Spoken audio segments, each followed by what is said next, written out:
Prezados alunos, aqui é o professor Marcelo Caramuru. Vamos começar nossa terceira aula de sistemas operacionais. Bom, os sistemas operacionais eles vão se dividir em três grupos: sistemas monoprogramáveis ou monotarefa, sistemas multiprogramáveis ou multitarefa e sistemas com múltiplos processadores. Como o próprio nome está dizendo, o sistema monotarefa ele só é capaz de fazer uma coisa por vez, o sistema multitarefa ele é capaz de fazer mais de uma coisa por vez, e esse mais de uma coisa a gente pode colocar entre aspas e eu vou explicar daqui a pouco. Ok, o sistema com múltiplos processadores, como o próprio nome está dizendo, vai ter mais de um processador. Bom, sempre que eu falar em sistema computacional, eu estou falando da união dos três recursos: processador ou unidade central de processamento, memória principal e dispositivo de entrada e saída. Se eu estou num ambiente que é monotarefa, eu vou ter um único programa disputando os recursos do meu sistema computacional. Como eu só tenho um programa, então todo o meu sistema computacional vai ficar dedicado à execução desse programa ou tarefa. Tipicamente, esses sistemas monoprogramáveis, eles vêm lá dos computadores da década de 60, ok?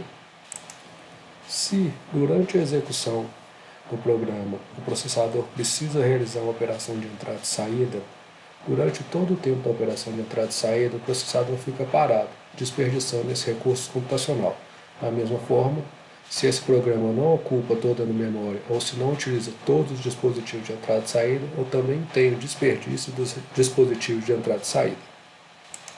Os sistemas monotarefas são de mais simples implementação, porque não existe problema para fazer o compartilhamento de recursos. Continuando. Então, todos os recursos do meu sistema vão ser dedicados a um único programa. Durante a execução do programa, ocorrer um evento externo, o processador vai ficar parado, ok? E pode ocorrer a subutilização dos recursos computacionais. Porém, nos sistemas multitarefa, eu vou ter vários programas disputando os recursos do meu sistema computacional, ok? Nesse caso, se durante a execução de um programa ele precisar de realizar uma operação de entrada e saída, um ponto programa pode ser executado durante a operação de entrada e saída do primeiro programa, ok? E o processador não vai ficar parado, evitando o desperdício desse recurso. Da mesma forma, se eu vou ter mais de um programa ocupando a memória e disputando o uso dos dispositivos de entrada e saída, eu vou ter menos desperdício dos recursos do sistema. Continuando. Bom, os recursos são compartilhados entre os programas. Vários programas eles vão estar armazenados na memória, eles vão disputar o uso do processador.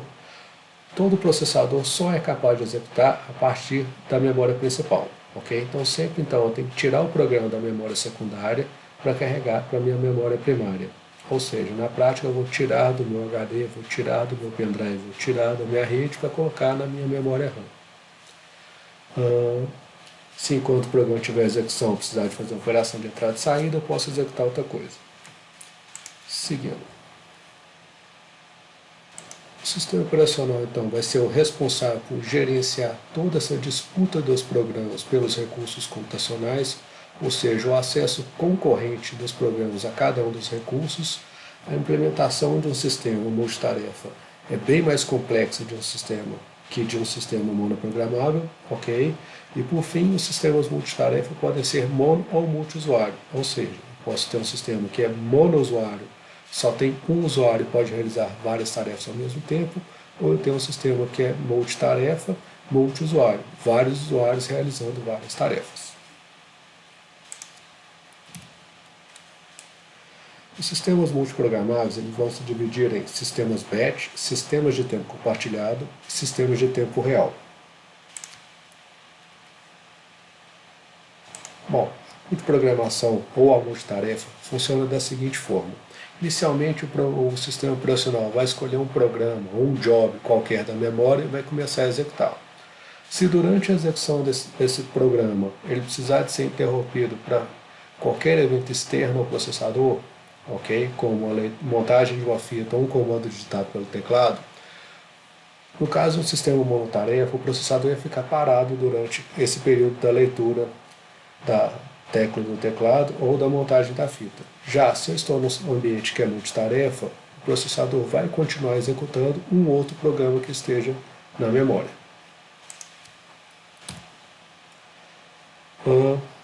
Então, como eu já disse, para que o SO seja capaz de alternar entre os vários programas, é preciso que esses programas estejam na memória principal.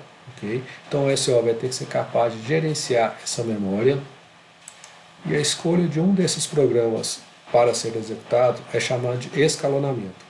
O escalonamento não é simplesmente uma escolha aleatória, é uma escolha com base em um objetivo. Mais para frente a gente vai ter um capítulo inteiro para discutir como é feito o escalonamento. No caso aqui então, se eu estiver num ambiente que é monotarefa e o programa A é executado no instante de tempo inicial à esquerda aqui e ocorre uma operação de entrada e saída, ele fica esse tempo todo destacado em verde em espera, ou seja, o processador fica parado.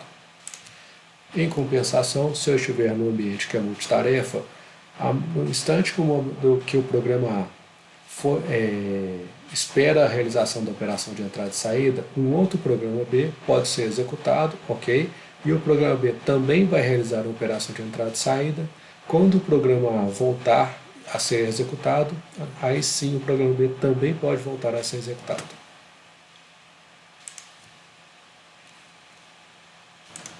Voltando aqui um pouquinho, para ficar mais claro, se eu tenho um único programa e tenho um grande intervalo de tempo onde o processador para de fazer alguma coisa até o processador voltar a executar por esse único programa, no caso de um sistema multitarefa, cada vez que o processador é interrompido para esperar uma operação de entrada e saída, eu posso encaixar vários outros programas nesse tempo de espera, mantendo o uso do meu processador mais alto, ok?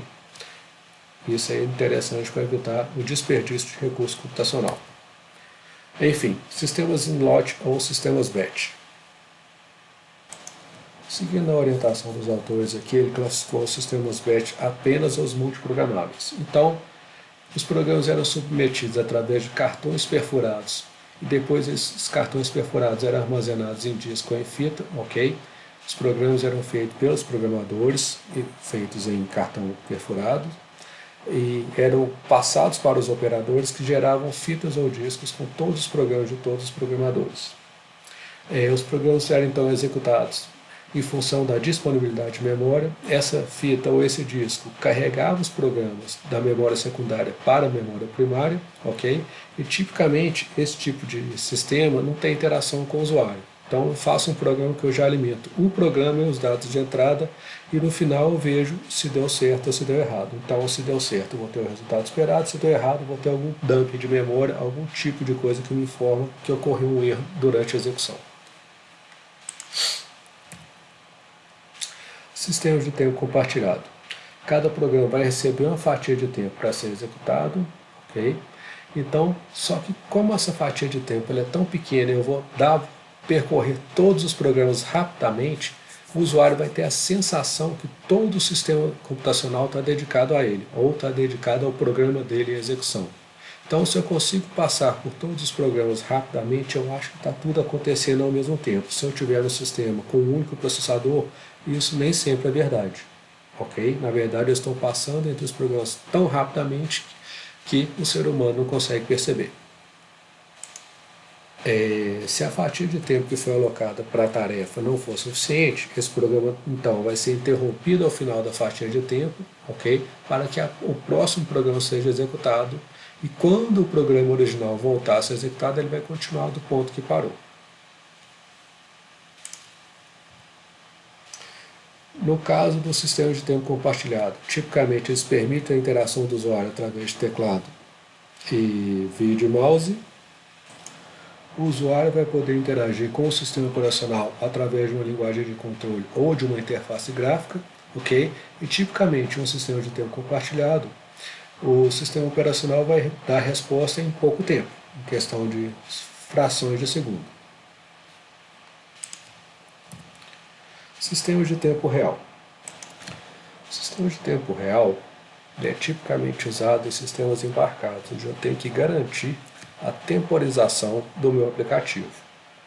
A principal diferença então vai ser o tempo de resposta exigido no processamento dessas aplicações. No caso do sistema de tempo compartilhado, se esse tempo variar, não vou ter maiores problemas, ok? O que não der para ficar pronto agora, o que não der para ser executado nessa parte de tempo, pode ser executado depois sem maiores consequências.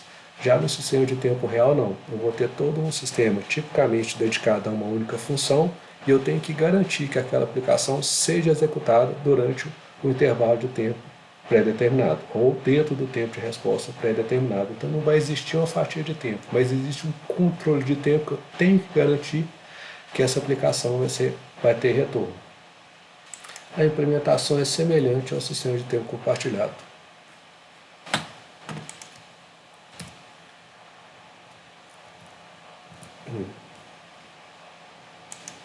Se eu estou em um sistema de tempo real que roda mais de um processo, então eles serão executados conforme a sua prioridade. Okay? O que tiver maior prioridade vai ser executado primeiro. Tipicamente, então, eles vão ser usados em qualquer controle de processo, tais como monitoramento de refinaria de petróleo, tomografia, controle de tráfego aéreo, radar, monitoramento de usinas nucleares, até coisas não tão graves, videogames não, na verdade eu quis dizer jogos online. Continuando. Então vão existir dois tipos de sistemas de tempo real. Sistema de tempo real crítico, onde o prazo para executar aquela tarefa, aquela aplicação não pode ser violado. No caso aqui eu tenho um sistema de FreeABS, um sistema de airbag, navegação aérea, etc. Ok? Se algum desses aí atrasar um pouquinho, eu vou ter uma consequência grave, que pode ser a perda de uma vida humana, um custo econômico catastrófico, etc, etc. Já se eu estou num sistema de tempo real não crítico, o tempo é importante, mas uma falha pode ser aceitável. Caso então, um jogo eletrônico. Ok? Se eu perder a sincronia de onde está a bola num jogo de futebol, é chato, mas ninguém vai morrer por causa disso. Da mesma forma, no jogo de tiro, numa videoconferência, se ocorrer uma pequena falha na transmissão, uma desconexão do áudio com o vídeo, etc., é chato, mas não é tão grave igual no caso do sistema crítico.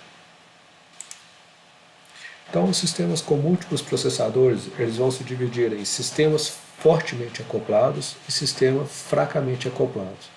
Por sua vez, os sistemas fortemente acoplados se dividirão em sistemas simétricos e sistemas assimétricos. E os sistemas fracamente acoplados se dividirão em sistemas operacionais de rede e sistemas operacionais distribuídos. Bom, por que eu trabalho com sistemas com múltiplos processadores? O primeiro fator é a escalabilidade, ok? Que vai ser a capacidade de eu ampliar o poder computacional do meu sistema apenas adicionando novos processadores. Suponha que a minha empresa hoje em dia trabalhe com um computador qualquer que já esteja funcionando no limite. Então, se eu quiser aumentar a capacidade da minha empresa, eu teria que comprar um processador melhor.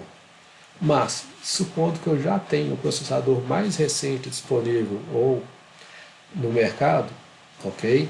Não tem como eu comprar um melhor do que o que já existe. O que eu faço? Então eu coloco vários processadores para aumentar o meu poder computacional. Da mesma forma, eu posso também aumentar a disponibilidade em um sistema com múltiplos processadores. Okay? A disponibilidade vai ser então a capacidade de manter o meu sistema em funcionamento, mesmo em caso de falha. Se um processador falhar, outro vai assumir a função dele, o usuário não vai nem ficar sabendo, eu só vou ter uma pequena ou alguma perda de poder de processamento, mas o meu sistema vai continuar oferecendo o serviço de forma ininterrupta. Isso também é interessante. Outro fator é o balanceamento. Okay? Eu vou poder distribuir a carga entre vários processadores e com isso eu vou melhorar o desempenho do sistema como um todo.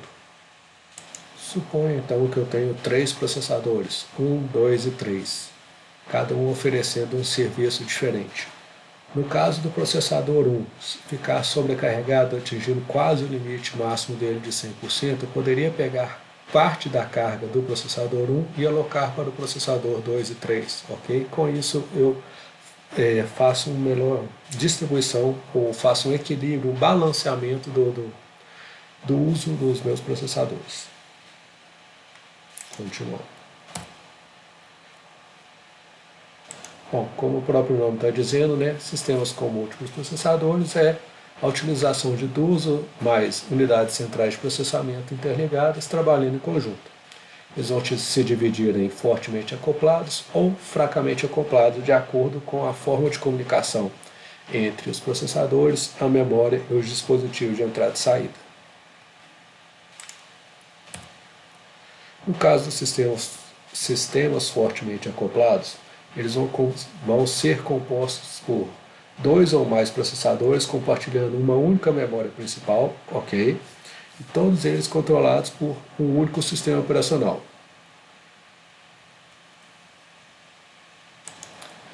Bom, os sistemas fortemente acoplados também são chamados de sistemas multiprocessadores, ok?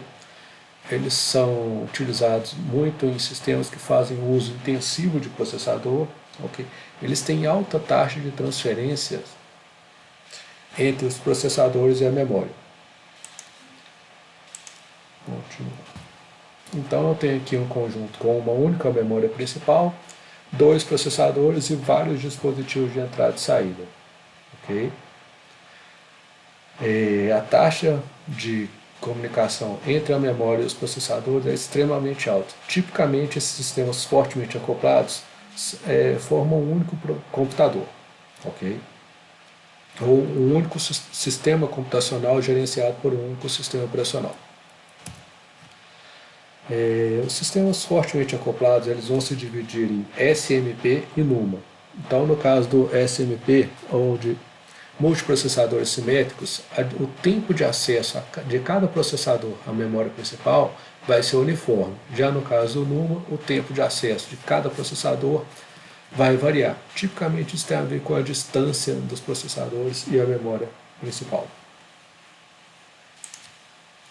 Já nos sistemas fracamente acoplados, eles vão se caracterizar por possuir dois ou mais sistemas computacionais que vão ser conectados através de uma linha de comunicação. Okay? Cada sistema computacional vai funcionar de forma totalmente independente um do outro, cada um vai possuir o seu próprio sistema computacional. É como se fossem múltiplos computadores ou múltiplos sistemas computacionais. Então, no caso aqui, ó, eu vou ter um sistema computacional completo à esquerda, formado por processador, memória principal e dispositivo de entrada e saídas, conectado com um link de comunicação com outro sistema computacional, formado por processador, dispositivo de entrada e saída e memória principal. Sempre que eu tiver uma rede de computadores, então, eu vou ter um sistema fracamente acoplado, ok? Cada nó dessa minha rede vai ser um sistema totalmente independente um do outro, cada um tem os seus próprios recursos e cada um pode ter o seu próprio sistema operacional. Se qualquer um desses nós, ou qualquer um desses hosts, ou qualquer um desses sistemas computacionais independentes sofrer qualquer problema, eu só perco o acesso aos recursos daquele sistema computacional, ok? Os demais continuam funcionando normalmente. Já se eu estou no SO distribuído, vai existir uma maior dependência de cada subsistema para o sistema como um todo, ok?